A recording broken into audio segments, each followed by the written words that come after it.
दोस्तों हाल ही में मैंने इम्प्यूरेटस नामक फिल्म देखा है जो कि एक काफी नीश फिल्म है। I mean, छोटी रिलीज हुई है इसकी और बहुत कम ही लोग इसे देखे हैं। तभी तो फिल्म को IMDb पे सिर्फ 200 कुछ रेटिंग्स मिले हैं विद 4.5 स्टार्स आउट ऑफ 10 और रॉटन टोमेटोज पे तो ये अब तक रेटेड ही नहीं है। तो आज की वीडियो में हम इम्प्यूरेटस फिल्म की कहानी को जानते हुए इसके एंडिंग को भी समझने की कोशिश करेंगे। So now with that said, let's roll the intro.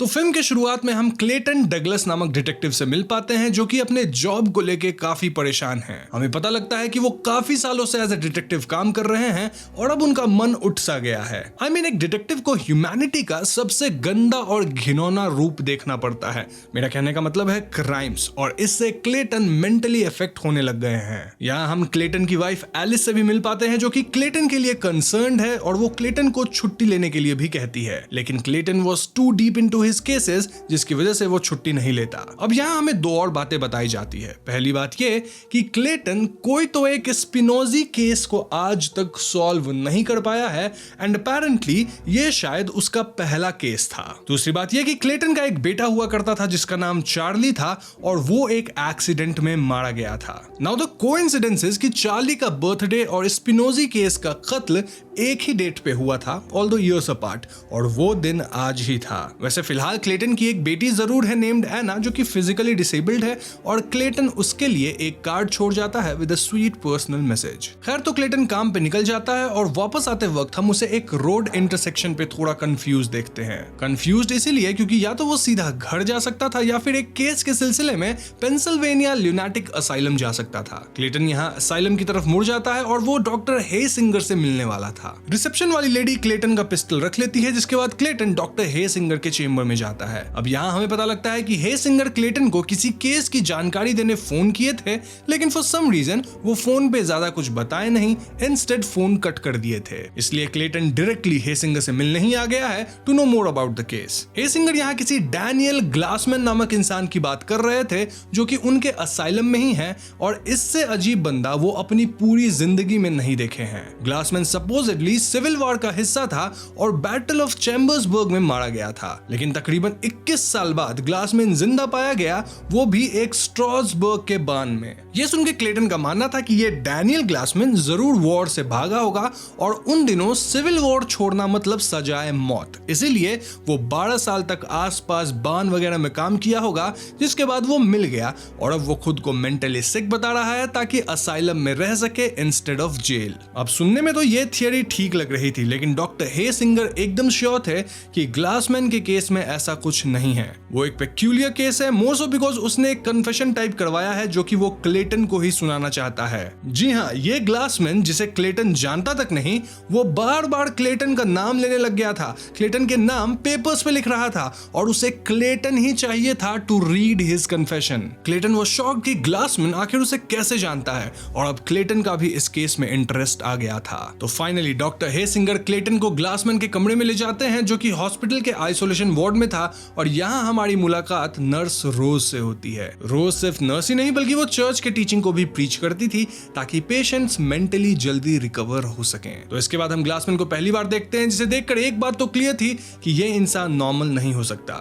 जिस कंडीशन में वो था उसमें उसका जिंदा होना ही चमत्कार जैसा था। उसका शरीर ठंडा था, दिखने में ऐसा लग रहा था मानो वो सड़ रहा हो, उससे बदबू आ रही थी, वीक पल्स, स्टिल समहाउ वो जिंदा था। वो इतना वीक हो चुका था कि बोल तक नहीं पाता था, इसलिए वो अपनी बात एक स्लेट पे लिखता था। साथ ही वो अपना कन्फेशन किसी बेटी एक्करमैन नाम की नर्स से टाइप करवाया था। अब ये टाइप्ड कन्फेशन एक एनवेलप में कई दिनों से था जिसे कोई भी नहीं पढ़ा था क्योंकि ग्लासमैन रिक्वेस्ट किया था कि इस कन्फेशन को क्लेटन के सामने ही पढ़ा जाए, वो भी इस खास दिन पे क्योंकि आज क्लेटन के मृत बेटे का जन्मदिन जो था। तो फाइनली इस कन्फेशन को डॉक्टर हेसिंगर पढ़ने लगते हैं और यहाँ ग्लासमैन अपनी पूरी पूरी life history he kind of बयां कर रहा था। तो ग्लासमैन यंग एज पे ही ऑर्फन हो गया था और जब वो बड़ा हुआ तो वो पेंसिल्वेनिया इन्फेंट्री में वॉलंटियर किया था सिविल वॉर के दौरान। अब वो वॉर में गया जहां सैनिकों की हालत बद से बदतर थी और एक दिन ग्लासमैन को भी दुश्मनों ने बैक पे स्टैब करके गोली मार दिया। अब जब ग्लासमैन की आंख खुली तो वो खुद को अपने साथी सोल्जर्स के साथ पाया और इस जगह के आसपास कोई नहीं था। इनफैक्ट उसके साथी सोल्जर्स मरे हुए थे। ऐसे में चोटिल ग्लासमैन का भी मरना तय था और वो बेहोश भी होने लगा। लेकिन तभी उसे ऐसा एहसास हुआ मानो कोई अनजान आदमी उसको अपने साथ ले जा रहा है। अब इतना ही कन्फेशन सुन के क्लेटन कहने लगते हैं कि ग्लासमैन बस नाटक कर रहा है, ये बस फालतू बातें लिखवाया है क्योंकि ये फ्रॉड है और मैं इसकी बातों का भरोसा नहीं करता। इस पॉइंट पे ग्लासमैन किसी तरह विस्पर करके क्लेटन से कहता है कि तुम्हारी बेटी खतरे में है। वो लिख के बताता है कि एना विल डाई। इनफैक्ट वो स्पिनोजी का भी नाम लिखता है और ये सबसे क्लेटन को बहुत तेज गुस्सा आता है, इतना कि वो ग्लासमैन को चोक करके मारने लगता है और डॉक्टर एंड नर्स उसको रोकते हैं। क्लेटन को गुस्सा इसलिए आया था क्योंकि ग्लासमैन को आखिर उसके लाइफ और फैमिली के बारे में इतना कुछ कैसे मालूम। क्लेटन यहाँ डॉक्टर हेसिंगर पे ही शक करने लगता है कि कहीं सब मिले हुए तो नहीं, इनसाइड इन्फॉर्मेशन फीड कर रहे हैं, मुझे कहीं तो फंसा रहे हैं। वो डॉक्टर हेसिंगर से उन सभी लोगों की लिस्ट मांगता है जो कि पिछले 29 सालों में ग्लासमैन से इंटरैक्ट किए हैं, क्योंकि ग्लासमैन इस जगह पे 29 सालों से था तकरीबन। यहाँ क्लेटन को यह भी पता लगता है कि जो नर्स ग्लासमैन का कन्फेशन टाइप की थी वो अब इस दुनिया में नहीं रही। इनफैक्ट वो कन्फेशन लिखने के नेक्स्ट डे से ही बीमार पड़ गई थी और फिर जिंदा ही नहीं बची। खैर डॉक्टर हेसिंगर क्लेटन को लिस्ट लाके देते हैं और ये दोनों वापस से ग्लासमैन के कमरे में जाते हैं। अब सरप्राइजिंगली नर्स रोज यहाँ बेहोश पड़ी थी और उनके नाक से खून निकल रहा था। ये दोनों नर्स रोज को उठाते हैं जो खुद को संभालती है, जिसके बाद अगेन कन्फेशन को कंटिन्यू किया जाता है। तो हम अगेन पास्ट में जाते हैं जहां डैनियल ग्लासमैन को होश आता है और वो खुद को एक घर के अंदर पाता है जहां उसके घाव पे मरहम पट्टी करी गई थी। ग्लासमैन बेड से हिलने डुलने की हालत में भी नहीं था और वो बहुत दर्द में था। ग्लासमैन का ख्याल प्रॉक्टर फैमिली रख रहे थे जिसमें हस्बैंड का नाम गेब प्रॉक्टर था और वाइफ का नाम एल्सी प्रॉक्टर। गेब की बातों से हम समझ पाते हैं कि ये परिवार काफी धार्मिक है और इनको वॉर से सख्त नफरत है। गेब ग्लासमैन से कहता है कि हम तुम्हारा ख्याल रखेंगे, तुम्हें हील करेंगे, लेकिन तुम वॉर वगैरह की बातें मत करो, ना ही गॉड के अगेंस्ट बोलो, साथ ही हमसे हमारा नाम वगैरह बिल्कुल मत पूछना, ना ही हम तुमसे तुम्हारा नाम पूछेंगे। हम लोग अननोन्स रहेंगे एक दूसरे के लिए। जब तुम ठीक हो जाओगे तो तुम यहाँ से जा सकते हो। ग्लासमैन बार बार गेब से रिक्वेस्ट करता है कि उसे वॉर से रिलेटेड एक इंपॉर्टेंट इंफॉर्मेशन इन्फेंट्री तक पहुंचाना है, साथ ही उसे डॉक्टर की हेल्प लगेगी। लेकिन गेब क्लियरली कहता है कि यहाँ आसपास कोई डॉक्टर या इन्फेंट्री कुछ नहीं है, तुम हमारे बदौलत ही जिंदा रह सकते हो, तो आराम करो और इस तरह की जिद छोड़ दो। अब यहाँ एक अजीब बात गेब ये बोलता है कि ना जाने तुम हमारे घर के पास कैसे आ गए, यानी कि गेब ग्लासमैन को यहाँ नहीं लाया था, बल्कि ग्लासमैन खुद ब खुद यहाँ आया होगा या फिर कोई और उसे लाया। खैर समय के साथ साथ ग्लासमैन को ऐसा लगने लगा था कि वो मर जाएगा। साथ ही जब वो सुसु करता था तो यूरिन की जगह खून निकलता था। जैसे जैसे टाइम निकल रहा था ग्लासमैन को इस जगह से घुटन होने लगी थी, लेकिन वो अब भी खड़ा तक नहीं हो सकता था, उसकी हालत इतनी खराब थी। अब यहाँ ग्लासमैन के साथ कुछ अजीब चीजें होने लगती है। फर्स्ट ऑफ ऑल ग्लासमैन को अपने कमरे में एक अजीब सी बूढ़ी औरत दिख रही थी जो उसको डराती थी, देन उसका बिस्तर हिलाती थी, अजीब अजीब आवाजें निकालती थी इत्यादि। साथ ही ग्लासमैन ये भी नोटिस कर रहा था कि प्रॉक्टर फैमिली अपने बान में किसी को तो रखते हैं, क्योंकि वहां से घोड़ों के जोरों की आवाज, किसी के चिल्लाने की आवाज वगैरह आती रहती थी। तो एक दिन जब एल्जी ग्लासमैन का बिस्तर बना रही होती है तो ग्लासमैन एल्जी से बातें करने लगता है। वो कहता है कि मैं यहाँ इतने दिन से हूँ तो मुझे तुम लोगों के बारे में काफी कुछ पता चल गया है। फॉर एग्जाम्पल तुम्हारा नाम एल्जी है, तुम्हारे पति का नाम गेब है, एक बूढ़ी औरत भी यहाँ रहती है वगैरह वगैरह। ये सब सुन के एल्जी भी थोड़ा ओपन अप होती है और वो बताती है कि ये घर उसके पिता का हुआ करता था। प्रॉक्टर फैमिली कुछ दिन के लिए मूव आउट किए थे लेकिन अब वो यहीं रहते हैं। एल्जी बताती है कि उसकी एक बेटी भी यहाँ है जिसका नाम है गेल और वो बहुत बीमार है और ये लोग अपनी बेटी को ठीक नहीं कर पा रहे। इनफैक्ट घर में जो बूढ़ी औरत है वो एल्जी की माँ है और वो भी बीमार है। अब इस पॉइंट पे एल्जी कुछ इंपॉर्टेंट रिवील करती है। वो बताती है कि एल्जी की माँ बीमार रहा करती थी और जब एल्जी की बेटी गेल का जन्म हुआ तो उसकी माँ और बीमार रहने लगी। ऐसे में एक दिन एल्जी की माँ टहलने के लिए पास के जंगल में गई और जब वो वापस आई तब वो मेंटली अनस्टेबल हो चुकी थी। वो सबसे बुरा बर्ताव करने लगी थी, सबके साथ बुरा व्यवहार हो गया था उनका। इनफैक्ट वो अजीब स्मेल भी कर रही थी और उनका लुक भी पूरा चेंज हो गया। एल्जी का मानना था कि उसकी माँ के कारण उसकी बेटी गेल भी बीमार हुई क्योंकि उसकी भी बीमारी ऑलमोस्ट सेम थी, ऑलमोस्ट नहीं एकदम सेम थी। ये दोनों कभी कभी ठीक रहते हैं, कभी बीमार रहते हैं, बट यूजुअली ऐसा होता है कि एल्जी की माँ बीमार है तो उसकी बेटी गेल ठीक रहेगी और अगर गेल बीमार पड़ी तो माँ उस दिन ठीक रहेगी। ये सब सुन के ग्लासमैन पूछता है कि तुम्हारी बेटी को जो डॉक्टर देखने आता होगा उसको एटलीस्ट मेरे पास भेज दो, वो मुझे थोड़ा ठीक कर देगा। इस पे एल्जी का कहना था कि जो डॉक्टर गेल को देखने आता था वो मारा जा चुका है। ये सुन के ग्लासमैन पूछता है कि तुम्हारी माँ, वो बूढ़ी औरत, वो रात में मेरे कमरे में आकर मुझे क्यों डराती है, मेरा बेड इधर उधर क्यों करती है। इस बात को सुन के एल्जी एकदम गुस्सा हो जाती है क्योंकि एल्जी का कहना कहना था कि उसकी माँ पिछले 13 सालों से चल नहीं पाती, तो भला वो रात को आकर तुम्हें कैसे डरा सकती है। तुम मेरे इमोशंस का मजाक मत बनाओ। अब इस पॉइंट पे स्टोरी वापस प्रेजेंट में आता है, जहाँ क्लेटन को अब भी इस कहानी पे रत्ती भर भरोसा नहीं है। वहीं हम नर्स रोज को भी देख पाते हैं, जिनका मानना था कि वो सब काम शैतान का है और ग्लासमैन के अंदर भी शैतान है। सरप्राइजिंगली डॉक्टर हेसिंगर भी इस शैतान वाली थियरी को मान रहे थे, विच वाज स्ट्रेंज। यहाँ हम एक और सीन देखते हैं जब रोज प्रे कर रही होती है और उसे दूर एक अनजान आकृति दिखती है जिसे वो शैतान मान रही थी। एनीवेज क्लेटन यहाँ खांसी का बहाना बनाकर बाहर जाता है और वो चोरी छुपे ऊपर जाकर डॉक्टर हेसिंगर का चेंबर चेक करता है। यहाँ उसे 3 चीजें पता लगती है। पहली चीज ये कि डॉक्टर हेसिंगर के चेंबर से जुड़ा एक सीक्रेट रूम था जहां चेन्स वगैरह थे, यानी हेसिंगर ग्लासमैन को इस कमरे में भी रखते होंगे। दूसरी बात यह कि क्लेटन को ग्लासमैन का फाइल हाथ लगता है, जहां वो देख पाता है कि ग्लासमैन अपने शरीर पे क्लेटन का नाम कट करके लिखे हुए था। और तीसरी बात यह कि जो प्रिंट आउट था ग्लासमैन के कन्फेशन का, उसमें कुछ रैंडम अल्फाबेट्स कैप्स में थे और क्लेटन उन अल्फाबेट्स को एक जगह लिखने लगता है। इसके बाद वो वापस आके हेसिंगर और रोज को कन्फ्रंट करता है और ये लोग फिर कन्फेशन को आगे पढ़ना शुरू करते हैं। क्लेटन रोज से कैप्स अल्फाबेट ट्रैक करने कहता है। मीनवाइल ग्लासमैन की कहानी आगे बढ़ती है। तो पास्ट में एक बार फिर हम उस बूढ़ी औरत को ग्लासमैन पे अटैक करते देख पाते हैं और उसी दिन गेब और एल्जी भी अपनी बेटी से परेशान थे। कुछ देर बाद गेब ग्लासमैन के पास आता है और इनके बीच बातें होती है। यहाँ ग्लासमैन कह देता है कि मुझे तुम्हारा नाम, फैमिली सब पता है और मेरा नाम है डैनियल ग्लासमैन। अब गेब ग्लासमैन का नाम सुन के एकदम आश्चर्य में था और यहाँ पे काफी कुछ खुलासा होता है। गेब बताता है कि उसकी बेटी पजेस्ड है और वैसा ही कुछ हाल एल्जी की माँ का भी है। जो डेविल इन्हें पजेस किया है वो इनके बॉडीज में स्विच करता रहता है,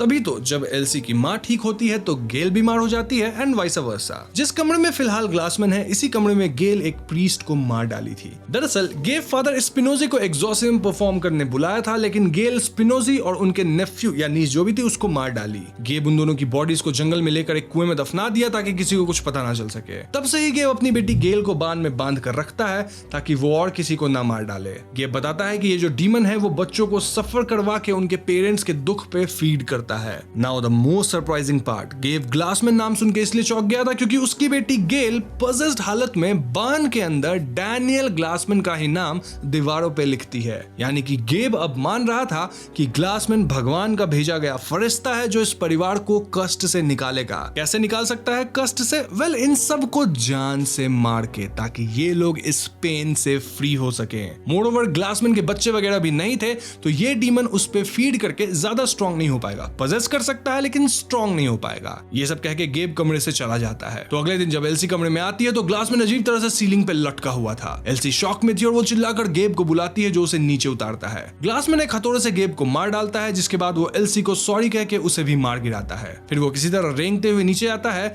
जहां एल्सी की बूढ़ी माँ अजीब तरह से हवा में लेविटेट कर रही थी और कुछ बोल रही थी। ग्लासमैन उन्हें भी एक गन से मार गिराता है, जिसके बाद वो बान में जाता है। बान के अंदर गेल अजीब तरह से बंधी हुई थी और वो अपने परिवार वालों की आवाज में अजीब अजीब बातें बोल रही थी, like send us back to God, there is no God around इत्यादि। ग्लासमैन यहाँ गेल को भी मार गिराता है और इसके बाद आता है असली ट्विस्ट, जहां हम ग्लासमैन को बान से आराम से चलते हुए बाहर जाते देखते हैं, जबकि अब तक वो चल नहीं सकता था ढंग से। यानी कि अब ये एंटिटी ग्लासमैन को पजेस कर चुकी थी। Coming back to present, Clayton इस कहानी को सुन के शॉक में था, क्योंकि देखा जाए तो क्लेटन का पहला केस स्पिनोजी फैमिली का कत्ल का था जिसे वो सॉल्व नहीं कर पाया था। और इस कन्फेशन में क्लियरली पता लग रहा था कि फादर स्पिनोजी के साथ क्या हुआ था। इट्स क्वाइट पॉसिबल कि डैनियल स्पिनोजी फैमिली के पास गया होगा ये सब होने के बाद, ये बताने के लिए कि फादर स्पिनोजी और उनके नीस या नेफ्यू जो भी थी उसके साथ क्या हुआ, और वहां ये डीमन स्पिनोजी फैमिली के लड़के को पजेस करके पूरे परिवार को खत्म कर दिया होगा। तो हो गया स्पिनोजी फैमिली का केस सॉल्व्ड। अब जो कैप्स अल्फाबेट्स थे ना, जो कि रैंडमली प्रिंटेड पेपर पे थे, उनको जब जोड़ा गया तो ये निकलता है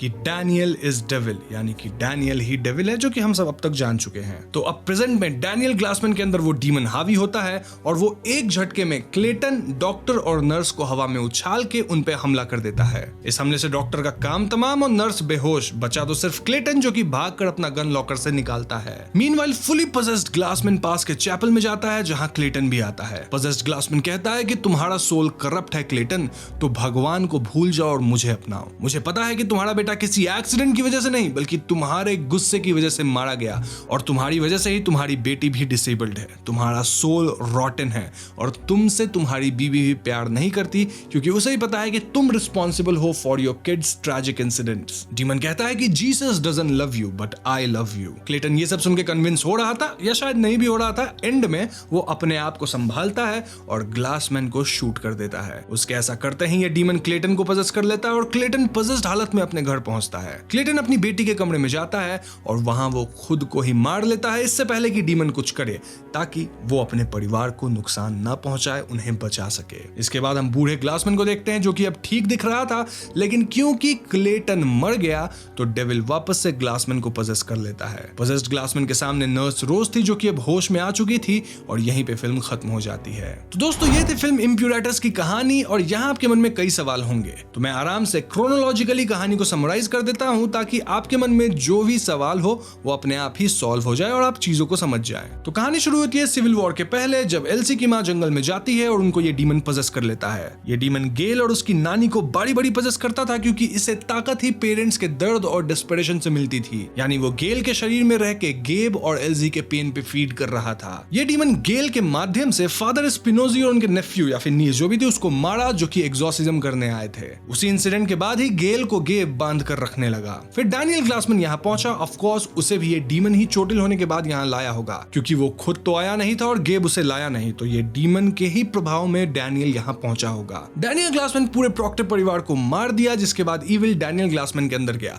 और डैनियल ग्लासमैन इसीलिए मारा पूरे परिवार को क्योंकि परिवार यही चाहता था कि हमें इस इविल से फ्री कर दो मार के। नाउ ग्लासमैन यहाँ से गया होगा स्पिनोजी परिवार के पास, जहाँ पे स्पिनोजी परिवार का कोई लड़का इस डीमन से पजेस हुआ होगा जो कि अपने पूरे परिवार को मार डाला, और इसी फैमिली के डेथ का केस क्लेटन के पास आया था जो कि वो सॉल्व नहीं कर पाया था। फिर ग्लासमैन दशकों से असाइलम में था और अब वो क्लेटन की बेटी को क्लेटन के जरिए पजेस करके उन पे फीड करना चाहता था। क्लेटन ही क्योंकि क्लेटन का सोल ऑलरेडी डार्क था। याद है डीमन रिवील करता है कि क्लेटन के बेटे की मौत क्लेटन के ही हाथों कहीं ना कहीं हुई थी। इनफैक्ट उसकी बेटी डिसेबल्ड भी है क्लेटन के कारण ही। यहाँ हमें हिंट दिया गया कि क्लेटन को उसके गुस्से पे कंट्रोल नहीं है और इसी कारण उसके बच्चों का ये हाल हुआ। यानी कि पास्ट में क्लेटन ही कुछ ऐसा किया होगा जिसे ये लोग एक्सीडेंट बता रहे हैं, लेकिन एक्चुअल में वो क्लेटन के गुस्से के कारण हुआ होगा, नॉट एन एक्सीडेंट, और इसी से उसके बच्चे इस हालत में अभी हैं, यानी कि बेटा मर गया और बेटी डिसेबल्ड। नाउ जब क्लेटन ग्लासमैन को मार देता है तो ये डीमन क्लेटन पे हावी हो जाता है, लेकिन इससे पहले ये डीमन क्लेटन के परिवार को नुकसान पहुंचाए, उस पे फीड करे, क्लेटन खुद को ही मार लिया,